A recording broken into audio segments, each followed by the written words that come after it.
reservarmos um momento, né, para estarmos na casa de Deus e para glorificar Ele, que é santo e reto, e um Deus que nunca falha, né? Mas que nós sejamos aí tão errôneos, mas Deus permanece sendo o Deus que Ele é. Quero agradecer pela confiança aí, né? Nosso presbítero Moisés, nos convidar. E é isso, estamos aqui para fazer a obra de Deus. Vamos ler a palavra do Senhor, Mateus, no capítulo de número 25. Vamos ler apenas o versículo de número 10. O tema ficou um tema central aí, né? Que diz assim: e tendo elas ido comprá-lo, chegou o noivo. As virgens que estavam preparadas entraram com ele para o banquete de casamento, e fechou-se a porta. Eu quero ler duas referências com os irmãos essa noite. Em Apocalipse, no seu capítulo de número 19. Apocalipse, capítulo de número 19, o versículo de número 7. Que diz assim: regozijemo-nos e exultemo-nos e demo-lhes a glória, pois são chegadas as bodas do Cordeiro, e já a sua noiva se aprontou. Capítulo de número 21, para encerrar, o versículo de número 2, e aí a gente pula lá o versículo de número 9. O versículo 2 diz: vi também a cidade santa, a nova Jerusalém, que de Deus descia do céu, ataviada como uma noiva para o seu noivo. Versículo de número 9. Então veio um dos 7 anjos, que tinham as 7 taças cheias das últimas 7 pragas, e me disse: vem, eu te mostrarei a noiva, a esposa do Cordeiro. Amém. Soberano eterno Deus, Pai querido, Senhor da glória, Tu que é o Deus vivo, o Deus santo, o Deus que criou todas as coisas. Nesta noite, meu Deus, nós viemos aqui, meu Pai, para cultuar a Ti. E através deste cultuar a Ti, em um glória a Deus, em um aleluia, nós queremos ver e ouvir algo que venha do Senhor em nossas vidas. Pai querido, não deixe eu falar nada de mim mesmo, mas que tudo que venha a ser falado venha através do Teu Espírito e através da Tua santa e poderosa palavra. É isso que eu te peço nesta noite, em nome de Jesus. Amém. Glória a Jesus.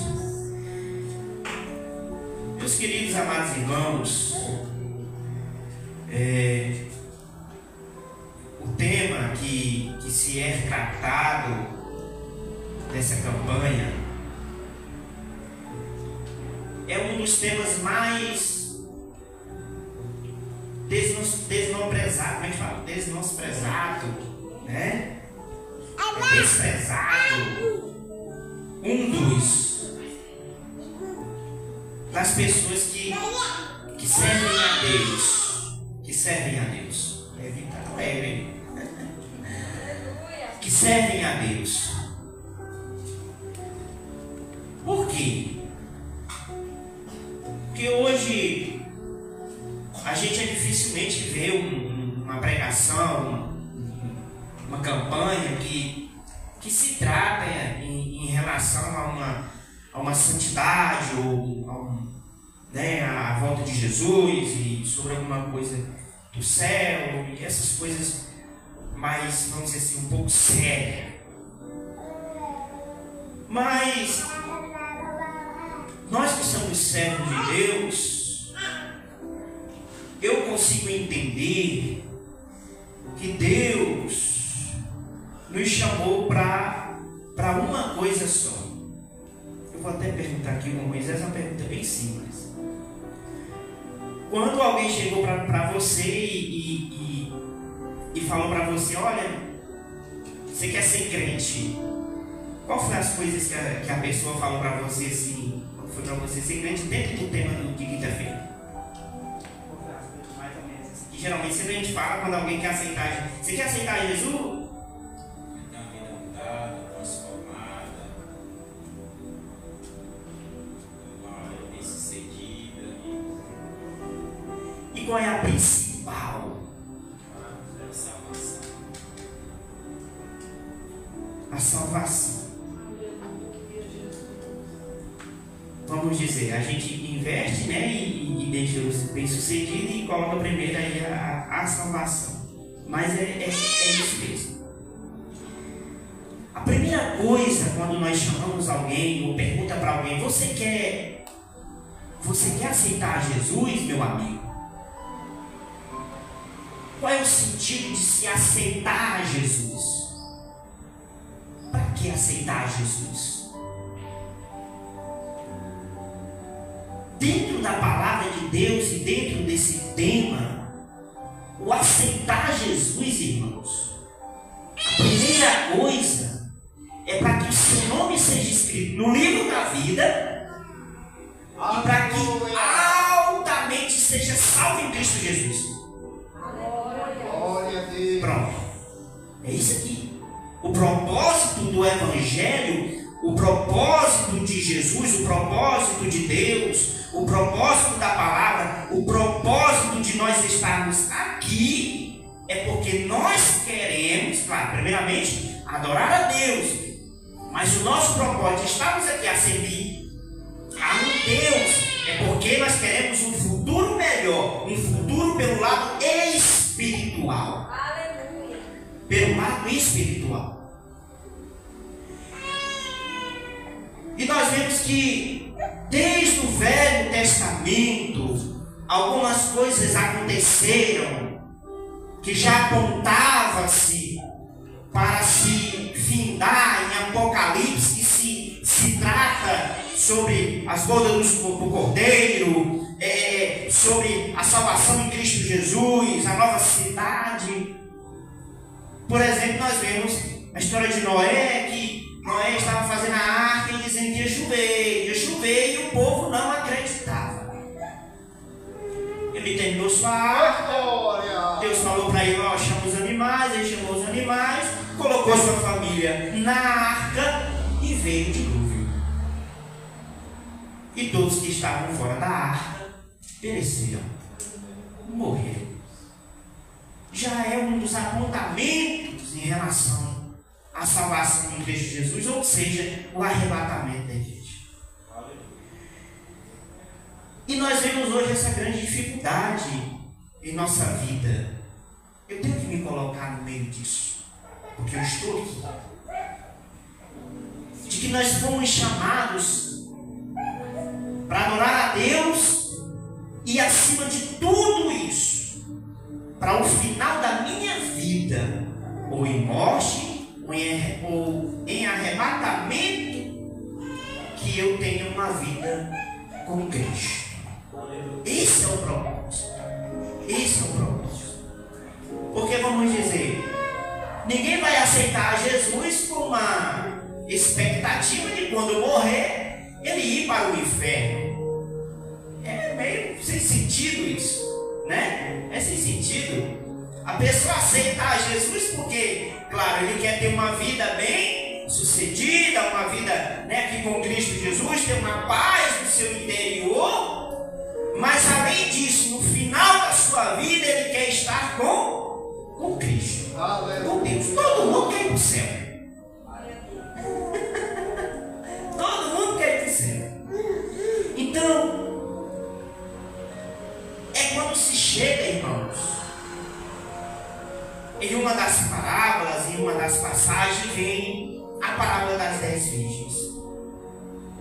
quando a gente vê aqui essa questão dessas 10 mulheres, que 5 delas eram as insensatas e 5 delas eram prudentes, né?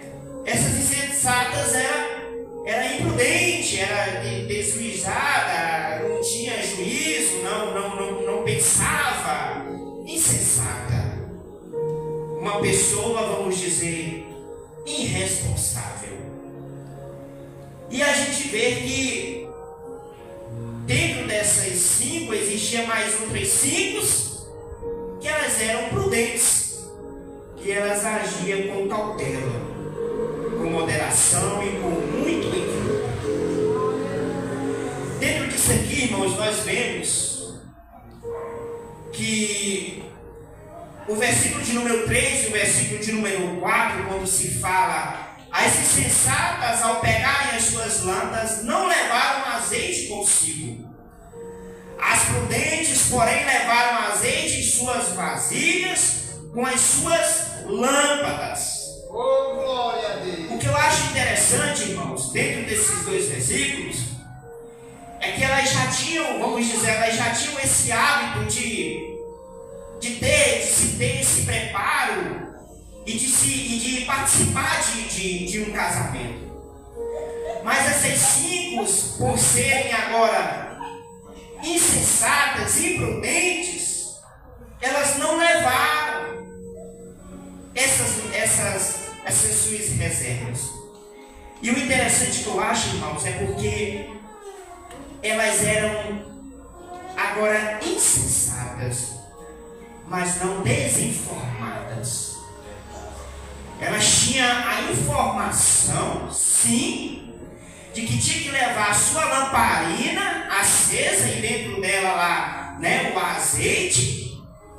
E além disso, elas tinham que levar ali uma reserva. Porque se caso acontecesse alguma coisa, elas teriam ali como se livrar. Mas elas eram insensatas, irmãos. Elas não eram desinformadas. Hoje na casa do Senhor nós vemos pessoas assim. E nós temos que ter esse cuidado. Eu tenho que ter esse cuidado para que eu não venha ser uma pessoa irresponsável. Porque se eu sei o que tem que ser feito, se eu sei o que tenho que fazer para poder alcançar o céu de glória, eu não faço, eu não procuro esse caminho, eu estou sendo irresponsável para comigo mesmo. Aonde eu posso perder a minha salvação. É algo interessante que um dia no ensino, eu já tinha até parado para pensar sobre isso, mas uma palavra que se resumiu no culto de ensino, o pastor falou que a salvação ela é um risco. Ela é um risco, irmãos. A gente pode estar aqui no culto ou em casa, aonde estiver, em um momento de oração, e no momento da gente se levantar da oração, ou depois de meditar na palavra de Deus, nós estamos em risco de pecarmos e perdermos a nossa salvação. É verdade. É por isso que nós temos que ter um cuidado muito grande em relação a isso, porque é algo sensível e arriscoso, muito arriscoso, muito arriscoso. E nós vemos que tem pessoas que não estão nem aí para isso. Às vezes a gente olha, irmãos, e a gente fica pensando, meu Deus, mas a gente está nessa peleja, a gente tenta estar na casa do Senhor e a gente tenta permanecer ali, tudo bonitinho, da forma que a gente consegue. E já existem pessoas que não estão nem aí, não nem aí, não faz nada, está nem aí, fica aquela coisa. E nós temos que ter esse cuidado. Eu tenho que ter esse cuidado. É por isso que o apóstolo Paulo fala que o homem tem que se examinar. Opa, o que está precisando de eu melhorar aqui? Será que eu tenho feito pouco para o Senhor? Será que eu tenho me esforçado pelo menos um pouquinho para estar garantido esta salvação em Cristo Jesus? Será que eu tenho essa essa preocupação, essa imaginação fina e sensível de pensar como eu estou diante de Deus, como eu estou diante do Senhor, como está a minha vida. E se nós fazermos um exame, eu fizer um exame da minha vida, eu vou ter noção, irmão, de como estou. Eu vou ter uma noção. E isso, irmãos, é algo muito sério. Que a gente vê hoje que tem muitas pessoas que não estão nem aí. O versículo de número 6 fala ou trata sobre a questão de se dormir. E em algumas pregações anteriores a gente ouviu isso. E isso foi algo que o Senhor trouxe à minha memória novamente. O dormir, irmãos, ele não é o grave problema, vamos dizer assim, mas sim o permanecer dormindo. Porque se o noivo tivesse chegado e elas tivessem continuado dormindo, até as que estavam com a reserva teriam ficado de fora. Mas elas ouviram. Em Efésios, no capítulo de número 5, e o versículo de número 14 diz assim: pelo que diz, desperta tu que dormes, levanta-te dentre os mortos e Cristo te iluminará ou falará contigo. A gente vê aqui dentro deste versículo de Efésios que existiam pessoas que estavam dormindo, mas ao lado de pessoas que estavam, do lado dessas pessoas que estavam dormindo, tinha pessoas mortas. Tinha pessoas que já estavam mortas. Vamos dizer, provavelmente já estavam dormindo e morreram. Então, no apóstolo Paulo falando: desperta tu que dormes, levanta-te dentre os mortos e Cristo falará contigo. E nós temos que ter esse cuidado. Eu tenho que ter esse cuidado. Será que eu estou dormindo? Será que eu estou morrendo? Como está a minha vida espiritual? Como ando na presença de Deus? Como estou? Será que eu estou vivo? Ou será que eu estou morto? O versículo de número 9, o versículo de número, ou melhor, o versículo de número 8 e o versículo de número 9 diz: e as insensatas disseram às prudentes: dai-nos do vosso azeite, as nossas lâmpadas se apagam.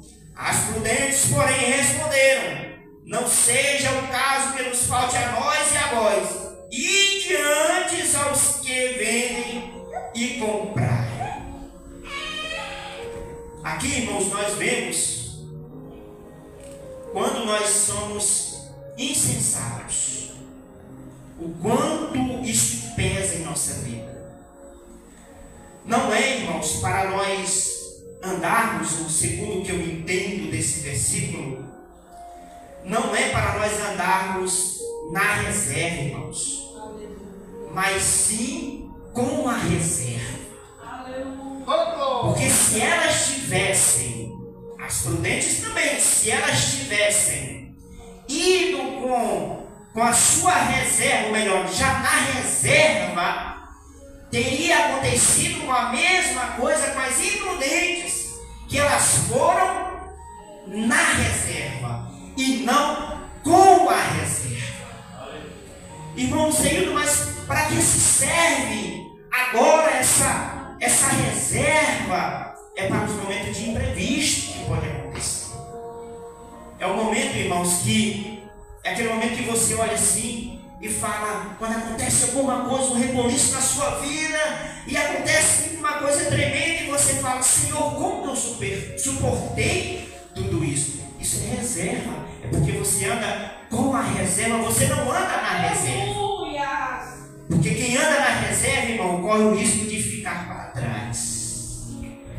Quem anda na reserva corre o risco de ficar. Então eu e você, nós temos que ter esse cuidado.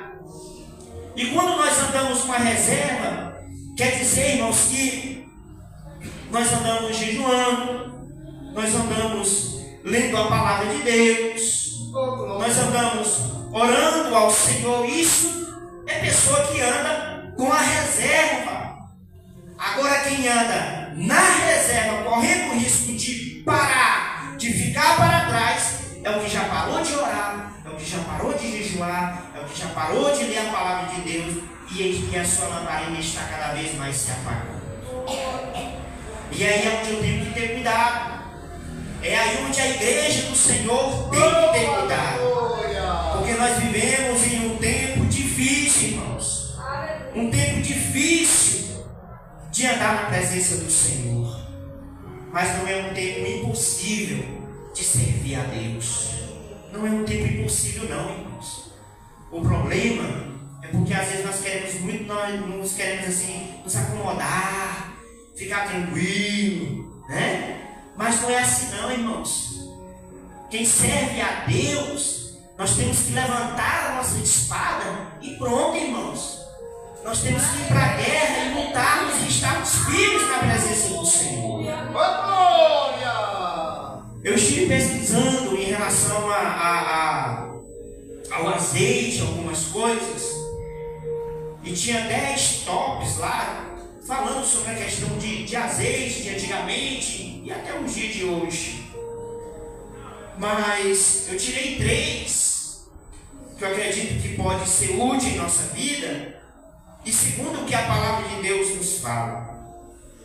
O primeiro é que fala sobre que ele dá luz, que é o que se refere a essas lamparinas, vamos dizer assim, do livro de Mateus, no capítulo 25, que é um dos tais, que nos fala, né, sobre a questão desta luz, deste fogo. E quem tem, irmão, azeite dentro de si, quem tem o azeite dentro de si, ele dá luz. E em Mateus, no capítulo de número 5, o versículo de número 14, nos diz que nós somos a luz deste mundo. Vós sois a luz deste mundo. Então, se existe luz em nossa vida, então significa que dentro de nós existe ainda azeite. Ainda existe o combustível que se dá essa luz, que traz alguém das trevas para a luz, que se chama a atenção aqui nesse mundo ainda. Então isso serve de base para nós. Também serve para nós como perfumaria. E eu quero ler esse texto para os irmãos, porque ele é muito interessante. Ele é muito interessante. Eles usavam como um perfume, né? Ali, antigamente. E eu quero ler esse texto para os irmãos, que se encontra em 2 Coríntios, no seu capítulo de número 2, e o versículo, 2 Coríntios, capítulo de número 2, e o seu versículo de número 15, que nos diz assim: pois para Deus somos o bom perfume, olha só, de Cristo, tanto nos que se salvam, como nos que se perdem. É por isso, irmãos, que o crente, quando ele está cheio do azeite, o crente, quando ele solta um bom aroma da presença do Senhor, as pessoas param para ouvir. As pessoas gostam de ouvir. E eu acho muito interessante, porque às vezes a gente fica até com vergonha quando as pessoas falam: mas conheço fulano de tal, ou algumas pessoas já conheci fulano que diz que é crente, e quando vai falar só fala coisa que não agrada, coisa que não é bonito, coisa que, meu Deus. E aí é onde vem a falta do azeite. Por isso que as nossas palavras, elas têm que ser medidas. Por isso que a nossa palavra tem que ser medida. E é tanto interessante que quem está cheio do azeite, irmãos, porque antigamente também servia como culinária, e até hoje, né? Na cozinha, para dar um sabor, né? E em Mateus fala, irmãos, no capítulo 5, no versículo 13, que nós somos o sal da terra. Nós temos que dar o sabor. Nós temos que trazer esse sabor para esse mundo. Um mundo perdido, mas que nós estamos aqui. E que nós precisamos andar. E que precisamos estar com a nossa reserva. e estar cheio do azeite e cheio da presença do Senhor. Colossenses capítulo de número 4 e o versículo de número 6. O crente cheio do azeite, um crente que tem azeite. Olha só, Colossenses capítulo de número 4 e o versículo de número 6 diz assim: a vossa palavra seja sempre agradável, temperada com sal, para que saibais como deveis responder a cada um. A vossa palavra seja agradável, temperada com sal. Quem, irmãos, está na presença do Senhor, quem anda na presença de Deus e vive uma vida de constante perseverança, buscando a face do Senhor, tem essa preocupação, vive no azeite. E quem está no azeite tem novidade de vida. Tem novidade de vida. Uma coisa, irmãos, que eu quero dizer para vocês que estão aqui. Nós não temos que ficar impressionados, mas sim dar glórias a Deus e aleluia ao Senhor por alguém que conquistou a sua casa própria, um carro do ano, enfim, tudo isso a gente dá glórias a Deus pela vida dessa pessoa. Mas nós temos, irmãos, que interceder uns pelos outros é para nós permanecermos cada dia mais ainda na presença do Senhor. E eu e você devemos nos preocupar com isso. É que devemos crescer espiritualmente e materialmente também. Mas entendam isso. Temos que ter essa preocupação e essa necessidade de entendermos que Deus nos chamou para sermos cheios da sua presença e para sermos transbordados por esse azeite, para que maravilhas e milagres e grandes coisas venham acontecer em nosso meio. Mas o crente que não busca a presença do Senhor, irmãos, infelizmente não conseguirá acontecer, não vai acontecer isso na sua vida. Não vai acontecer isso na sua vida. Mas que nós possamos não nos conformarmos e viver uma vida vazia do Senhor, mas nos achegarmos a Deus, nos achegarmos ao Senhor nosso Deus e pedirmos a Ele da sua graça, para que no grande dia da sua volta nós possamos subir dessa terra, sair dessa terra, porque é para isso que nós levantamos a nossa mão, aceitamos a Jesus. O primeiro objetivo é esse, para que quando o Senhor Jesus vier aos céus, nós possamos sair daqui de uma vez por todas. De uma vez por todas. O que adianta, irmãos? Nós conseguimos muita coisa e no grande dia do Senhor nós ficarmos aqui. Para mim isso não tem valor nenhum. Não fez sentido nenhum eu estar aqui nessa quinta-feira pregando sobre a volta do Senhor Jesus. Para mim não faz sentido nenhum eu servir a Deus e quando Jesus voltar eu ficar aqui. Mas o meu objetivo é isso. O primeiro objetivo é isso. O primeiro é que quando a última trombeta tocar, quando o Senhor Jesus vier buscar a sua igreja, eu sair dessa terra para os céus. Para os céus. Vamos ficar em pé. Vamos orar. Aleluia, Jesus. Glória a Deus. Oh, Deus. Deus. Glória. Aleluia, Jesus. Genival. Deus é contigo. Glória a Deus. Mas Ele precisa que você venha para o caminho dele. Você conhece a palavra dele. Você conhece o caminho.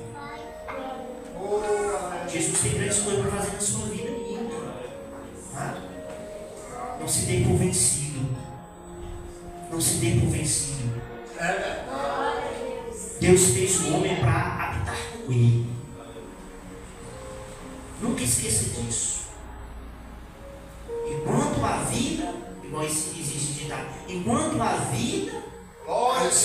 você. Mas não deixe esses momentos que você está tendo para voltar para o Senhor passar. Amém? E nós vamos continuar orando pela sua vida. E Deus vai fazer grandes coisas através de você. Através de você. Amém? Soberano eterno Deus, Pai querido, Senhor da glória, Deus poderoso, meu Pai. Eu quero te apresentar, meu Deus, cada um dos teus filhos que vieram nesta noite te louvar e te glorificar, porque o Senhor é digno de tudo isso e muito mais. Aleluia. Deus poderoso, meu Pai, Senhor da glória, o nosso objetivo de termos te aceitado, Senhor, é claro que é para o bem-estar, meu Deus, da nossa alma, do nosso espírito aqui nesta terra.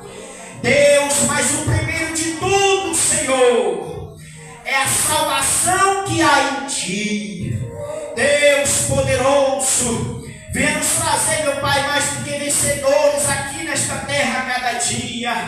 Arranca, Senhor Deus, alguns carrapichos que existem em nossa vida, que nos atrapalha aqui, Senhor Deus, de te servir. Deus poderoso, nesta caminhada, o Senhor sabe que não é fácil, tem dia que dá vontade de parar e desistir, mas o Senhor é sobre a nossa vida. Deus poderoso, abençoa, meu Pai, cada vida que veio aqui nesta noite.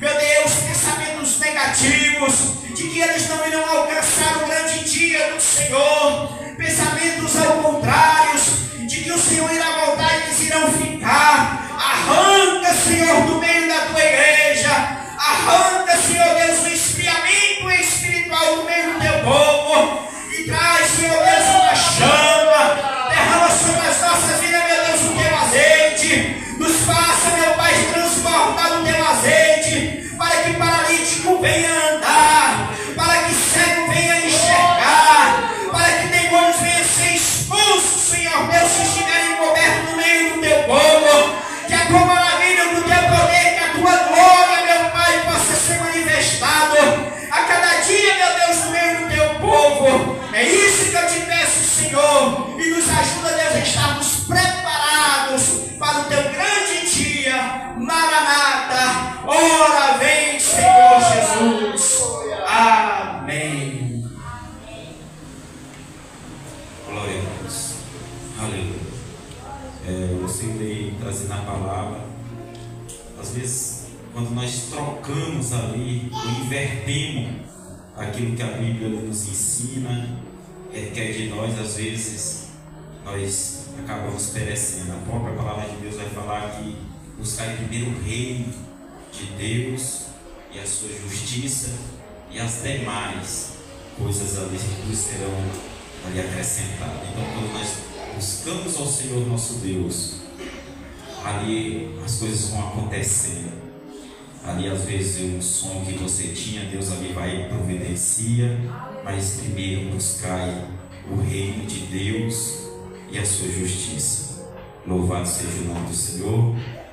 Agradecer o nosso irmão Cirildo, o senhor Fabiane, pela ministração do louvor e da poderosa palavra do Senhor Jesus. Ela está justificando aqui o nosso pastor. Ontem eu estava conversando com ele, ele até falou a respeito que ele está lá no Bom Samaritano, ele foi pregar lá no Bom Samaritano. Creio que a missionária Ana Lúcia ali o acompanhou. Também quero justificar aqui minha esposa, ela teve um imprevisto. Eu falei, então tu vai lá e eu tenho o meu compromisso, né? Como dirigente, né? Dos cultos de quinta e também como um servo do Senhor, né? Então, esses são os avisos que eu tenho. Sábado tem um ciclo de oração a partir da